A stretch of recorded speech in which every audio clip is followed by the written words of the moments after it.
This is Pulse of Africa, the face and voice of Africa. The story of resurgent and burgeoning Africa is here, only on the Pulse of Africa channel.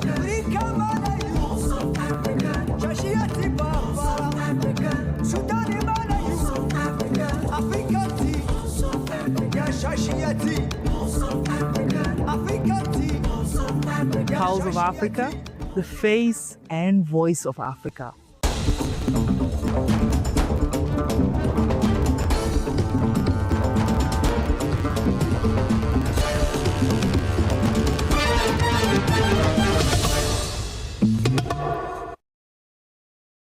Hello, I'm Tansai Gabriel, your host for this hour's news. Stay tuned. We'll start with the Horn of Africa. Ethiopian Prime Minister Abiy Ahmed meets Somali President to strengthen regional cooperation. Ethiopian Prime Minister Abiy Ahmed said he received Hassan Sheikh Mohammed, President of Somalia, for a one-day working visit. We held a productive working lunch, continuing the discussions held over the past year and building on the progress made in strengthening our bilateral cooperation, he said.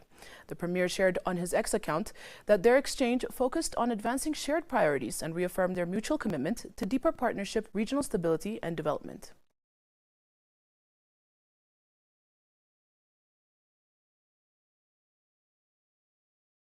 President Hakainde Hichilema signed the Constitution of Zambia Bill No. 7 of the 2025 into law in Lusaka, urging Zambians to embrace unity, dialogue and reconciliation to bolster democracy. He praised cross-party support for the legislation passed days earlier with overwhelming parliamentary backing, 135 votes in favor, over 82% support, and stressed that the reforms belong to all citizens, not any single party, leader, ethnic group or church. Hichilema highlighted dialogue's need for compromise, noting his acceptance of retaining by-elections despite preferring abolition, per the technical committee's recommendations. The bill introduces major governance reforms, expanding elected members of parliament from 156 to around 226 constituencies via delimitation, adding proportional representation seats. The move aims to promote inclusivity, harmonizing parliamentary and council terms, revising by-election and nomination procedures, reducing qualifications for senior posts, and clarifying legal office succession. This marks a rare political consensus in Zambia's polarized landscape following consultative processes after earlier challenges.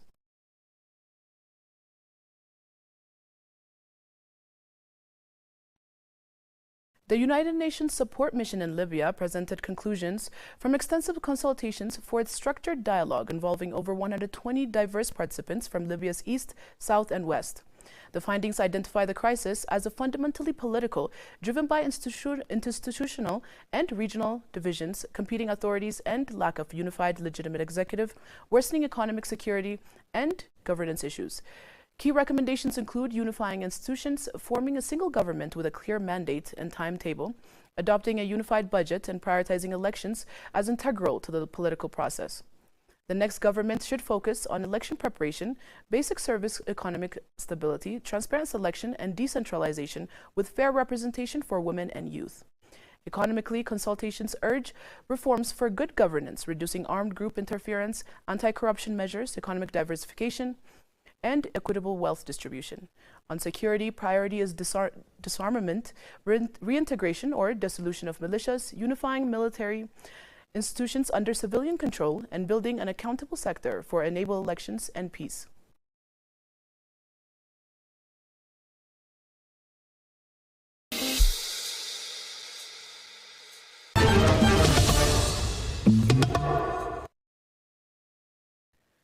By a decree signed on December 17, Cameroonian President Paul Biya authorized the Ministry of Economy, Planning and Regional Development to conclude a financing agreement with China CITIC Bank Corporation Limited through Shenzhen branch.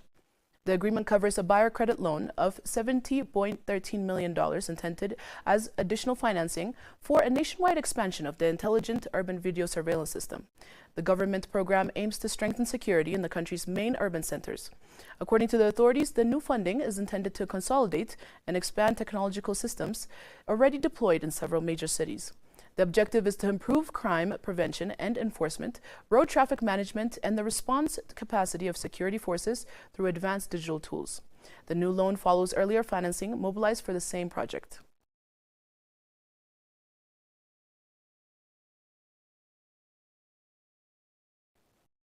Swedfund, Sweden's development finance institution, said that it would invest $20 million in the Helios Climate Energy Adaptation and Resilience Fund, an Africa-focused climate fund managed by Helios Investment Partners. The funding will support companies promoting low carbon and sustainable growth across sectors including renewable energy, sustainable transport, climate-smart agriculture, resource efficiency, and digital climate solutions. The investment will also help strengthen the ability of local businesses and smallholder farmers to adapt to the effects of climate change, contributing to a more inclusive and sustainable economic transition across the continent. The commitment comes as Africa remains among the regions most exposed to climate change, despite accounting for less than 33% of global carbon emissions.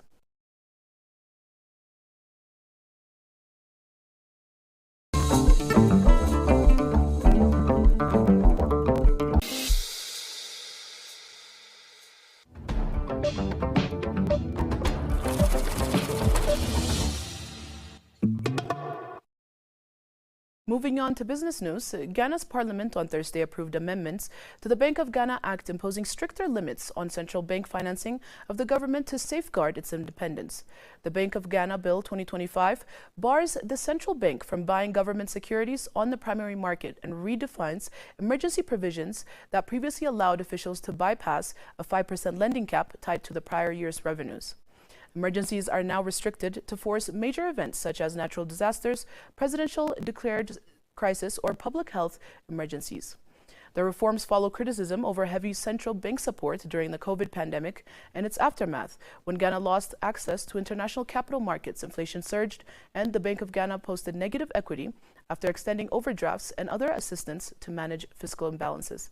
The revised law bans all direct or indirect loans to the government apart from under exceptionally clearly defined circumstances such as temporary revenue shortfalls.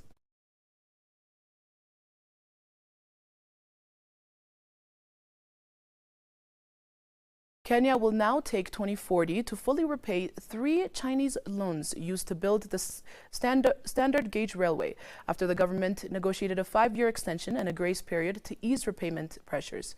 According to the National Treasury, the revised terms convert the loan into a 15-year facility starting this year, including a 4-year grace period on principal repayments.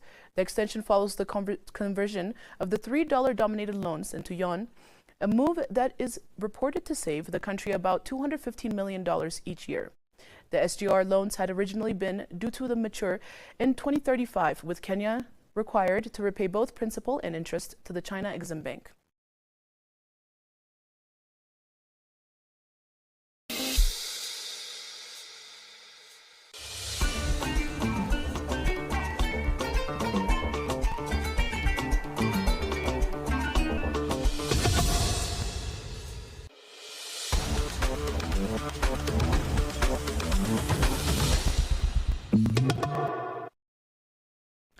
Finally, sports.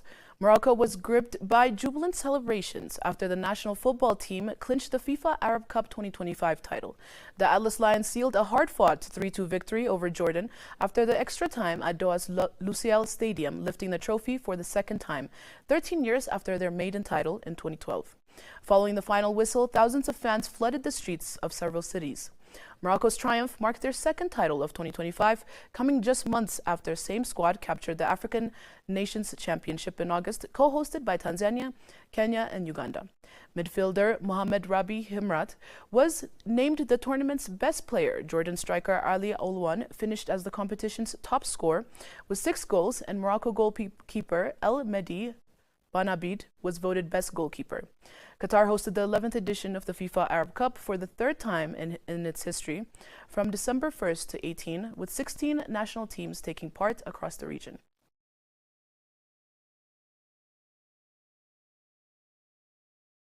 Now, let's take a look at the weather conditions across Africa.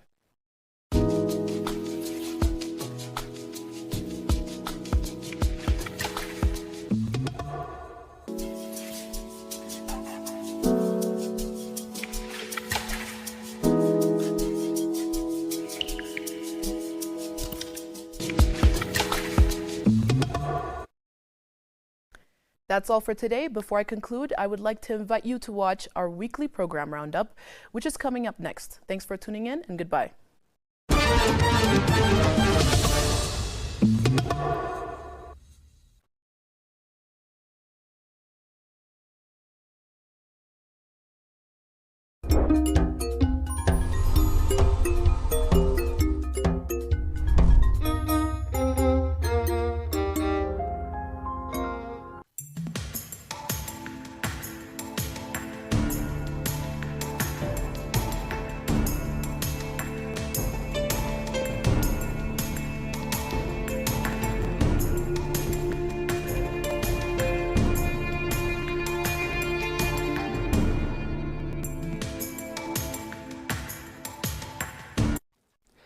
Indian Prime Minister Narendra Modi undertook an official visit to Ethiopia, a trip that drew significant international media attention.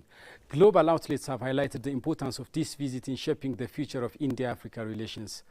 Why does Prime Minister Modi's engagement hold such weight for Africa, and what does it mean for the broader partnership between the two regions? Tonight, our weekly roundup will focus on this pivotal topic, India-Africa relations. For an in-depth conversation and analysis, I'm joined by my colleague Sabit Loal. Welcome to the program.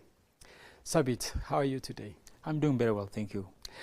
Thank you very much, Sabit. So today, like I introduced in the beginning, India's Prime Minister, His Excellency Narendra Modi, made official visit to Ethiopia, and he confers with his Ethiopian counterpart, His Excellency Dr. Abiy Ahmed, the Prime Minister of Ethiopia. And of course, the two countries, India and Ethiopia, have also signed enormous agreements, bilateral agreements, in an effort to further bolster ties between the two countries in areas of digital infrastructure, health, education. In so many areas, the countries have signed important agreements. And His Excellency Narendra Modi, the Prime Minister of India, has also met the chairperson of African Union Commission, His Excellency Mohammed Ali Yusuf. We will come to the details of such visit, the historic visit made by the Prime Minister of India later in our roundup discussion. But for now, let us share our experience and knowledge of India. Sabit, how do you come to know India and Indians? Thank you very much, Zelalam. I would say thank you for inviting me to this show today. First of all, I would say that I came to know India when I was a very young boy, a 13-year-old young boy. 13 years old? Yes, 13-year-old young boy. And it was year 2011, which is the year which South Sudan get independence. And they came as peacekeepers. As you know, that United Nations goal is, or mandate is to make sure that the peace prevail around the globe. And then they came.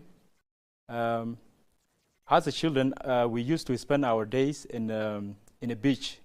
So after we finish eating, we go to the beach and spend our day there. We play. And these Indians, peacekeepers, would come with their trucks and get the sun from the beach where we used to play.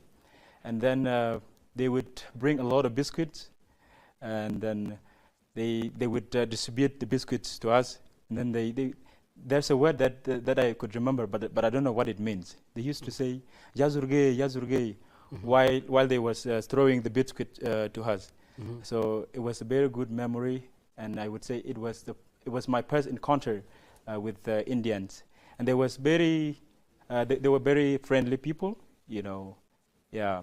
And then I would say that the second time is that we used to watch Indian movies, as we know. Bollywood movies. Bollywood is known as the second largest movie production next to Hollywood, I think so. Exactly. Yeah. And we used to watch a lot of movies from India. So there are a lot. I like them a lot. So this is how I came to know Indians. Amazing. That's very much strong memories in it, unforgettable one. Indians have contributed a lot for global peace. Sure. And it's great that you come to know Indians through their peacekeeping mission. Indians throughout the world, they have contributed a lot for peace and security of the world. By the way, Indian Prime Minister His Excellency Narendra Modi, in his official visit to Ethiopia, he delivered a speech at the Ethiopian Parliament, and in that speech he also spoke about India's steadfast commitment for global peace and security. And as you said, Indians are known for their Bollywood film, which is the largest film industry, only next to Hollywood film. And many Ethiopians here come to know India and Indians through their Bollywood film. And Indians have successfully, share their identity, culture, and way of life through Bollywood films and musics. I come to know Indians through education. I mean, when I was a university student, I had one Indian teacher and professor, and he was a lecturer of literature, and he taught me literature. And beyond his course, literature, and that Indian professor used to coach us, used to mentor us, used to advise us, and I couldn't forget his unforgettable lessons, life lessons. I remember one of his powerful advice regarding the significance of having hope in our life. He said, if you lose money, you lose nothing. If you lose time, you lose something. But if you lose hope, you lose everything. Wow. You see? Let me repeat. If you lose money, you lose nothing. If you lose time, you lose something. But if you lose hope, you lose everything. You see? If you lose money, that doesn't matter. You can get it as long as you are hard worker and committed. And if you lose time, you lose something. Of course, time is valuable asset for us. But if you lose time, you lose something. But you have a lot. But if you lose hope, you lose everything. So we should never lose hope. And that makes me a strong person, I would say. Indians contributed a lot for Ethiopia, for Africa, and for the world through education. Many Indians come to Ethiopia, come to Africa, to educate Ethiopians. Thousands of Ethiopians also go to India for education through India's generous scholarship. By the way, one of the points made by Narendra Modi, the current Prime Minister of India, during his speech at Ethiopian Parliament was India's contribution for Ethiopia's education. And he was also, mentioning the Speaker of House of People Representative, Honorable Taggase Chafo, the current Speaker of House of People Representative of Ethiopia. He was also learned in India. He was a student in India. Yeah, he was a student, And Narendra Modi was also mentioning Honorable Taggase Chafo as one of the students and as one of fruits and products of India.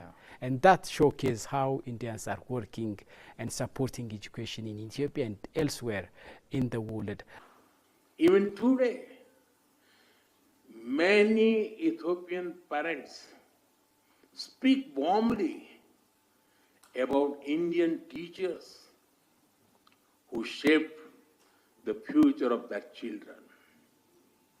And just as Indian teachers came here, Ethiopian students also traveled to India, seeking knowledge and friendship. They went to India as students and returned home as the builders of modern Ethiopia. I'm told that some of them are present here in this parliament right now.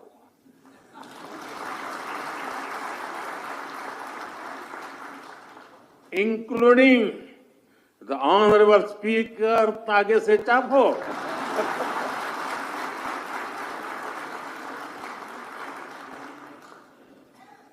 And Narendra Modi, by the way, also pledged to double the number of scholarship for Ethiopians during his official visit a few days ago here in Ethiopia. So India's contribution to education is also a lot.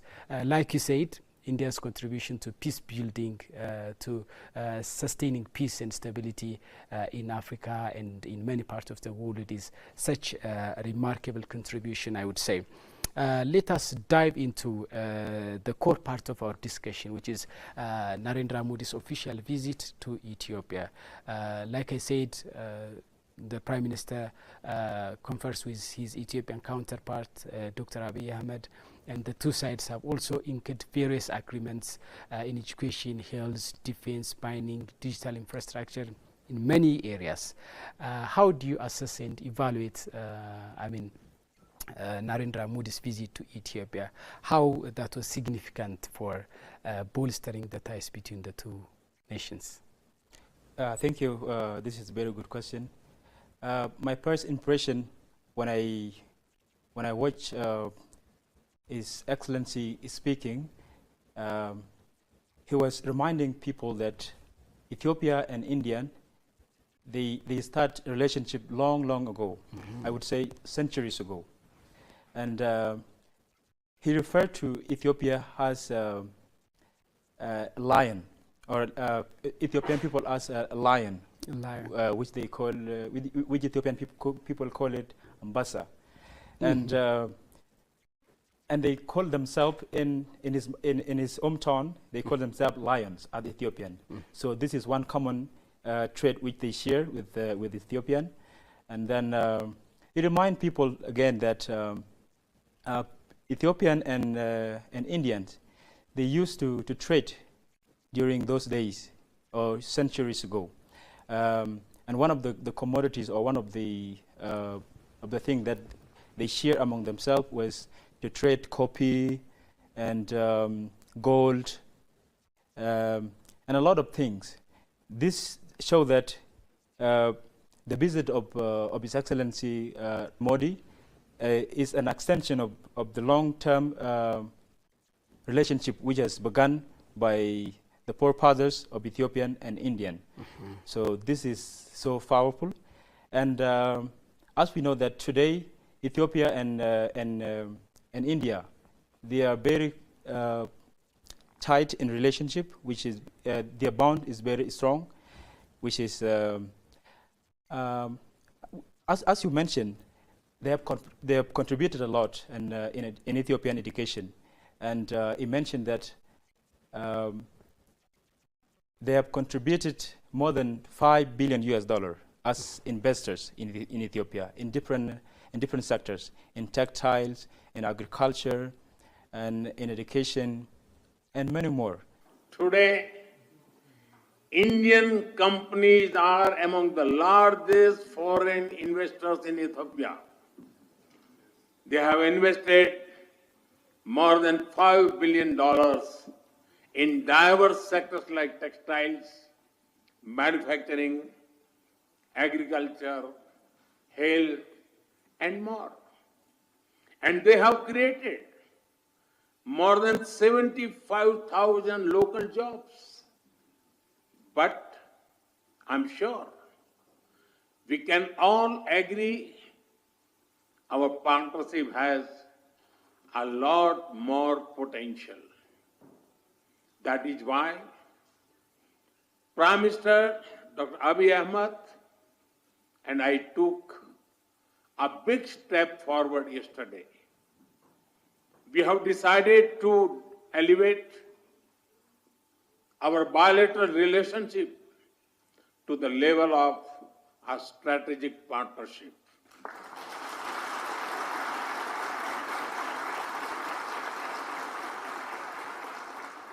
So this shows the kind of relationship that they have as two countries. So this is very important visit, so that they come together and discuss on their way forward with His Excellency Dr. Abiy Ahmed. And Dr. Abiy Ahmed, in his speech, he mentioned that progress is not inherited. Instead, it is built through purpose, persistence. The progress is not inherited. It is built through purpose, persistence, and partnership. Your visit, Mr. Prime Minister, is beyond a diplomatic occasion. It is a meeting of two nations that understand how careful planning and bold ideas can fuel transformation. Mr. Prime Minister, Ethiopia and India stand at the threshold of great opportunities. Our history is long, our bonds are deep, but the most important chapter of our journey lies ahead. And this is true. I can attest to this because Ethiopia has done a very great job, and the very big example that is visible to the whole world is the accomplishment of the GERD project. To your surprise, many people ask themselves that, like, how does Ethiopia achieve this, the mega project, which would make other presidents to ask for a loan from IMF or from the World Bank? And they did it within, okay? So Dr. Abiy or Ethiopian people, they believe that we can do it home as they did it. They did it collectively. Everyone contributed in accomplishment of this. Students contributed, mothers contributed, elder people contributed, businessmen, and government workers. So it is a collective work of Ethiopian people that has eventually led this project to be accomplished. So Dr. Abiy Ahmed is a very good leader which has a very good future. So the relationship between Ethiopia and India. So I think it will amaze the world how they will go forward in doing trade or business together. Yeah, Sure. as you rightly explained, Sabit, Ethiopia and India have started communication, have started relations centuries ago. Like Prime Minister of India, His Excellency Narendra Modi, elaborated, before the two countries started diplomatic relations in 1950, the two people of Ethiopia and India used to communicate. Sure. Yeah, centuries ago, and that shows that the two countries have a strong bond, strong ties, and their relationship is further cemented these days by the leaders of the two nations. When Indian Prime Minister, His Excellency Narendra Modi, came to Ethiopia, Dr. Abiy Ahmed, his Ethiopian counterpart, went to Bole International Airport to receive him. I mean, when he arrived at Bole International Airport, Prime Minister Dr. Abiy Ahmed received him and he drove him to his hotel, and Dr. Abiy also offered Modi a fantastic trip to Science Museum and Friendship Park, which are iconic places in Ethiopia, and that the relationship between the two leaders was very much the attention of global media outlets. So the relationship between the two countries is interestingly grown these days, and that showcases the fact that the two countries are bolstering their ties in many multiple ways. By the way, India and Ethiopia have so many commonalities. Sure. Like Narendra Modi said, for example, the two countries are countries with large population in their respective continent. For example, Ethiopia is the second largest populous country, only next to Nigeria. And India is, of course, the most populous country in Asia, and of course the most populous country in the entire world. Sure. So that is their commonalities. And the two countries also share commonalities in terms of diversity. You know, in terms of culture, in terms of ethnicity, religion, language, and other social backgrounds, the two countries are diverse.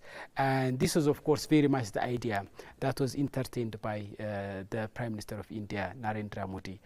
During his speech at Ethiopian Parliament, Narendra Modi said the two countries are diverse countries with large democracy. Sure. And he underlined that democracy for countries like India and Ethiopia, for diverse nations, democracy is a necessity. I mean, democracy is a way of life. Democracy is not a form of government and administration, but it is a way of life. And countries like Ethiopia and India need to embrace democracy. And of course, the Prime Minister, expressed India's steadfast commitment to work with Ethiopia in terms of building democracy in Ethiopia and in the entire Africa. And the two countries are share commonalities in terms of civilizations, You know, the two countries are ancient countries, and even His Excellency Narendra Modi, the Prime Minister of India, was also speaking about Ethiopia's ancient civilization. He described Ethiopia as vibrant culture and great history, and he was talking about Aksumite civilization, rock-hewn churches of Lalibela, and he also spoke about the Adwa victory. The victory that Ethiopia gained over Italian colonizers at the Battle of Adwa. And Narendra Modi said that that victory ignited anti-colonial struggle across Africa and across the world. And we also know that India is also home to ancient civilizations like Indus Valley civilization, we know Gupta Empire, and we know that India's contribution to science, mathematics, technology are remarkable and recognized across the world. So the two countries share commonalities in terms of civilization as well. Sure. Yeah. Let us see how Narendra Modi's visit to Ethiopia contribute for India-Africa relation. Given that Ethiopia is a state of the African Union, given that Ethiopia has a prominent position in Africa, in particular in terms of peace and security, given that Ethiopia is a gateway for Africa, how do you evaluate and analyze Narendra Modi's visit to Ethiopia in terms of bolstering ties with the continent, with Africa? Before I answer this question, let me catch up with the question that you just asked me. I want to say one thing that was said by Dr. Abiy Ahmed. All right. And this thing is very interesting. He said that countries rise best when they work together, or when they work together. So this shows that when you are working together as partners or as friends, we can see a lot of benefits. You mentioned two people from the parliament, which are the products of India. So this means if you have a relationship with someone, it means that you will share something between yourself. You will benefit, and then they will benefit. So this is very good. And it tells us that this relationship, or this bilateral ties between India and Ethiopia will go beyond what it is currently. Let me add what you had to say regarding Dr. Abiy Ahmed's speech regarding the growing ties between the two countries, India and Ethiopia. Dr. Abiy Ahmed said that India's approach and principle that Africa's priority must lead partnership is something accepted, is something very much appreciated by Africans. And he said that Africa need more reliable friends like India. We also appreciate your consistent message that Africa's priorities must lead the partnership. This kinds of dignified, respectful message for Africa is very important, Mr. Prime Minister. Keep pushing. That is the type of message we're expecting from all our trusted friends. This aligns fully with Ethiopia's development paths, and African-owned, African-led, and African-defined. Mr. Prime Minister, today we meet with a clear focus to shape a modern partnership grounded in sovereignty, self-reliance, and practical cooperation. And of course, India is also showing its commitment to forge a strong relationship with African countries, you know, as growing economy, as emerging economy, with large population, with growing diplomatic influence. India wants to forge a strong and productive relationship with African countries, and it's very much welcomed by His Excellency Dr. Abiy Ahmed, the Prime Minister of Ethiopia. And you can add some more if you want to. Yeah, as you said, you have said it all. I will just add a little. As you know, India is known through the work of bringing the peace or security around the globe. As I told you before, that I get to know them as peacekeepers in my country. And I've read that Indians fight alongside Ethiopia in 1945. Yeah, when they were 1941. Yes, yeah. Yes, then when they were fighting the colonial masters who tried to, to enslave Ethiopia, which was unsuccessful. So they fought alongside Ethiopia, and this show has that the relationship between India and Ethiopia is very crucial. African countries should look India with good eye, or they should embrace Indian so that they can collaborate and work together in the future time. His Excellency Narendra Modi, the Prime Minister of India's visit to Ethiopia, got international media attention, by the way, huge international media attention. France 24, BBC News, you name it, many international media have provided extensive coverage of Modi's visit to Ethiopia. Those global media organizations also framed the story as a sign of the rising India-Africa relationship, and that's a symbol that India wants to strengthen South-South cooperation. Pan-African media organizations as well, like African News, allafrican.com, Africa Report, and other Pan-African media institutions also hailed the Narendra Modi's visit to Ethiopia as a sign of growing partnership between India and Africa. By the way, the relationship between the two sides is growing. Yeah, especially through India-Africa Forum Summit. The two sides, India and Africa, are continuously discussing on ways of collaboration. And India has also supported Africa in various ways. For example, India provided billions of dollars for Africans as a credit to support development endeavors, to support development endeavors, efforts and initiatives in Africa. Narendra Modi expressed India's commitment to support Africa to get permanent seats at the United Nations Security Council. You know, Africa with a population of 1.3 billion and above has no single seat at the United Nations Security Council, a key global governance body. So India show its commitment and its willingness to work with Africa to voice the voice of Global South. So the relationship between India and Africa is being fostered these days, and India's Prime Minister, His Excellency Narendra Modi's visit to Ethiopia will further elevate the strategic partnership between India and Africa. Sabit, I think we need to close this program here, and thank you for your insights, perspectives and contribution, and we'll continue to give fresh perspective and ideas on current affairs. Thank you very much. Yeah. Thank you. Dear viewers, that was our weekly roundup where we explained the significance of India's Prime Minister, His Excellency Narendra Modi's visit to Ethiopia. Many thanks for watching, and see you.